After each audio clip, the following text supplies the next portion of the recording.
बिस्मिल्लाहिर्रहमानिर्रहीम। आज देखेंगे एप्लीकेशन ऑफ ग्रामर सीरीज़ में हम पढ़ रहे हैं पार्ट्स ऑफ स्पीच और हम देख रहे हैं कि वो प्रैक्टिकली एप्लीकेबल किस तरीके से, यानी कि फंक्शनल ग्रामर जो है हमारा टारगेट है।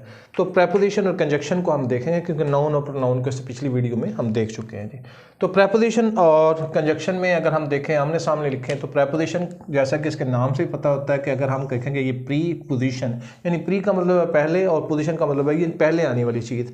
तो किससे पहले ये चीज़ें आमतौर पर प्रेपोजिशन किन के कौन सा पार्ट्स ऑफ स्पीच है जिससे पहले आते हैं, तो आमतौर पर ये नाउन और प्रोनाउन से पहले आते हैं। तो लिहाजा लाजमन प्रेपोजिशन जहाँ आएगी तो उसके बाद कोई प्रोनाउन आएगा या फिर उसके बाद कोई नाउन आएगा।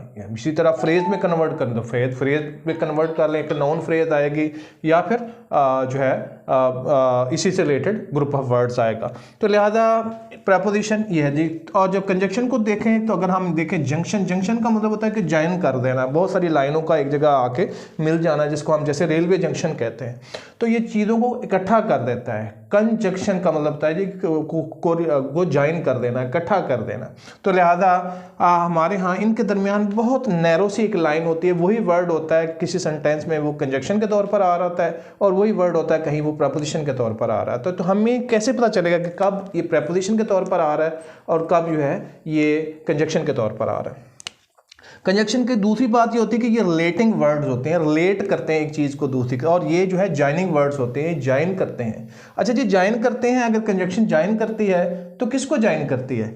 यानी ये वर्ड्स को जॉइन करेगी, ये फ्रेजेस को जॉइन करेगी, ये क्लॉजेस को जॉइन करेगी और सेंटेंसेस को जॉइन करेगी। ये बात ज़रा समझ लेना बड़ा ज़रूरी है कि ये हमेशा ये बड़ी वफादार है, पार्टी नहीं बनती बदलती, लोटा नहीं बनती। कंजक्शन हमेशा कंजक्शन वर्ड को वर्ड से जोड़ेगी, हमेशा वर्ड को फ्रेज से नहीं जोड़ेगी। इस तरह फ्रेज को क्लास से नहीं जोड़ेगी, क्लास को सेंटेंस से नहीं जोड़ेगी। ठीक है जी। तो लिहाजा वर्ड को वर्ड से जोड़ेगी, फ्रेज को फ्रेज से जोड़ेगी, क्लास को क्लास से जोड़ेगी, सेंटेंस को सेंटेंस से जोड़ेगी।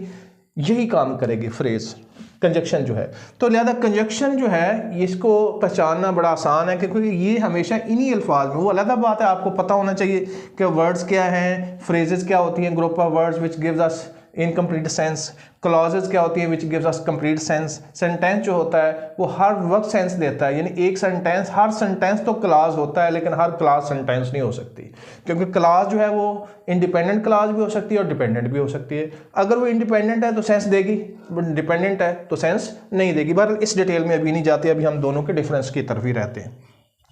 तो अगर ये बात आपको हमें समझ आ गई है तो ज़रा कुछ हम ज़रा देख लेते हैं एग्जाम्पल से कि किस तरीके से हम पहचानेंगे कि ये कंजक्शन है।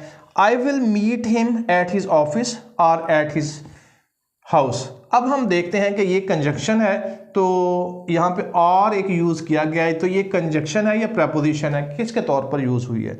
तो देखें, eight his office, house, eight his office, ये दोनों, ये भी फ्रेज है और ये भी फ्रेज है। ये दोनों फ्रेजेस को आपस में मिला रही है। तो दो फ्रेजेस को जो जोड़ने वाली होगी चीज़ वो क्या होगी? लाजमी बात है कंजक्शन होगी।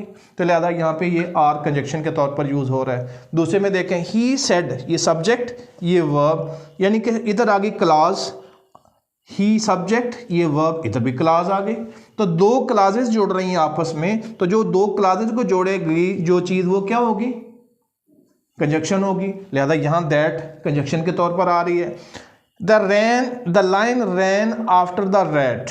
अब द रैट जो है नाउन है और आफ्टर जो है, आप देखें जो है इस, अब हमने फैसला करना है कि ये प्रेपोजिशन है या कंजक्शन है। तो हमने पता किया हुआ है कि जनाब जो नाउन या प्रोनाउन से पहले आएगी, देखें अगर नाउन के साथ वर्ब आ जाए तो ये फिर नाउन नहीं रहना है, इसने फिर क्लॉज बन जाना है। ठीक है जी। तो लिहाजा जो नाउन या प्रोनाउन से पहले आएगी उसके साथ जो भी आएगी वो प्रेपोजिशन होगी। ज़्यादा यहाँ आफ्टर प्रेपोजिशन है। She came after I had left. आप देखें यहाँ पे आफ्टर ही यूज़ हुआ है।